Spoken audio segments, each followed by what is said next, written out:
دخلتي للشونتيي ولقيتي هاد لونغرينا هاد البوتر في الفونداسيون، هادي كتسمى بوتر دو رودريسمون. الا لاحظتي هنا في وسط الباتيمون عندنا واحد سوميل سونطري ايزولي مزيانه، ولكن من جينا هنا لقيتي واحد السوميل بحال اللي مقسومه على جوج. علاش؟ حيت هنا عندنا الجيران، عندنا واحد الفوازيناج، ميمكنناش نحفروا واحد الحفره كامله وميمكنناش نديروا السوميله في هاد الجهه هادي في جهه الجيران. كنديروا اذا واحد الحاجه كتسمى سوميل اكسونطري. المشكل دابا اللي كيولي عندنا هذاك البوطو اللي فوق هاد سوميل اكسونطري ما كيعطيناش لا شارج فوسط سوميل. اذا يقدر يكون عندنا في هاد السوميل هادي واحد المومون اللي يقدر يدورها.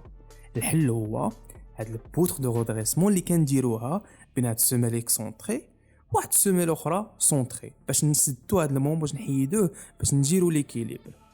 اذا اللي خاصنا نعرفو هو هاد البوتر دو رودريسمون كنديروها ما بين واحد السوميل اكسونطري وواحد السوميل اخرى باش تلقاو واحد ريبارتيسيون يونيفورم ديال الكونترانت ديال لا شارج على الارض ديالنا وعلى الصوب. ما تنساش دير لايك وسبسكرايب وبارطاجي مع صحابك.